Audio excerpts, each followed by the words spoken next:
Avatar: The Way of Water released in December, and I finally got a hold of all 5 LEGO sets. I love the movie too much to not cover these, and I wanted to give my favourite LEGO theme of 2022 a proper send-off, because I'm not too sure that we'd actually get any more after this. Set number 75578, Metkayina Reef Home, 528 pieces. This is 140 NZ dollars. That's pretty brutal for what it is. You get 4 minifigures, 3 of them are exclusive, but one of these figures has been released before in other sets. But one of the exclusive figures is the absolute must-grab for me though.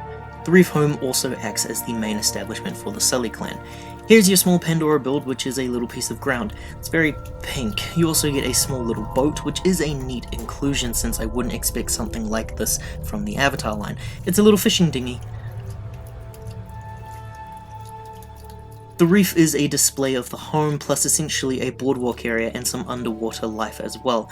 The home itself is like a great LEGO campsite that they love doing. The Sullys have a little cookout area here with different foods that they've grabbed from Animal Kingdom. There's a sleeping area or a sitting area, whatever they're feeling in the moment really.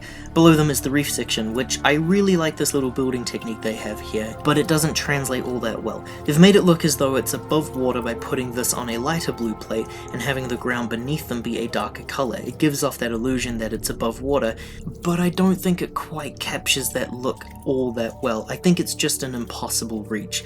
There's a ladder to climb down into the ocean, I figured they would just jump, and a look here at the back of their home.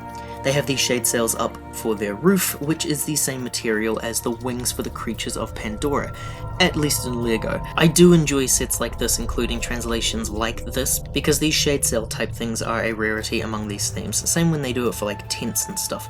The wharf is quite simple and actually leads out onto the ocean where it stops midway. Again, it tries to give that illusion of floating above the water. I've got the Metkayinans judging them over here. There's some more colours used for the underwater life, a great use of colours all throughout.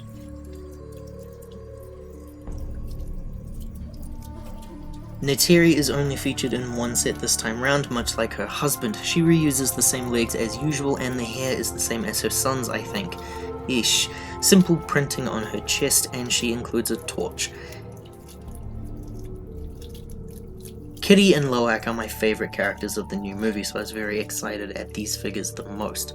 I like Kitty here, but I'm also really let down by her figure. Her face is a lot smaller than this, and her hair is wrong, as I keep mentioning with the other figures throughout this line.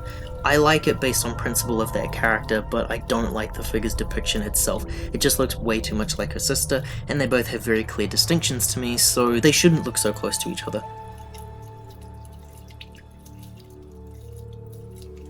Tonowari is here in the set. He's the first reuse of the character, but the figure is actually different this time, which does make him exclusive. His torso print is different from that skim wing, but disappointing that none of the figures give him his shawl, which, come on, that was the key part of his costume design. I don't know why that was completely overlooked.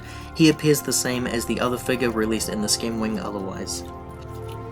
Ronelle is pretty cool, and the other exclusive figure of the set. I do wish her face print was a bit more stern than this one is. This lady does not appear to feel any emotion other than annoyed throughout the runtime. Here she appears quite calm to me. Her hair is the same as the boys and Neytiri. Her hair is so much longer in the movie though, so this just feels wrong.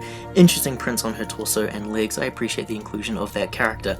The Metkayina Reef is a nice set and one of the more unique designs from the line. A campsite and a home for the figures. That is very special compared to all of the creatures, but the design just can't quite capture what it's going for me. I think the reef parts at the base just needed to be bigger, not just as skinny as the home itself. The minifigures here are also pretty disappointing. Kitty looks so far off from what she should look like, and Tonowari is missing a very important detail. It's also more expensive than the Mako submarine, and it includes less pieces.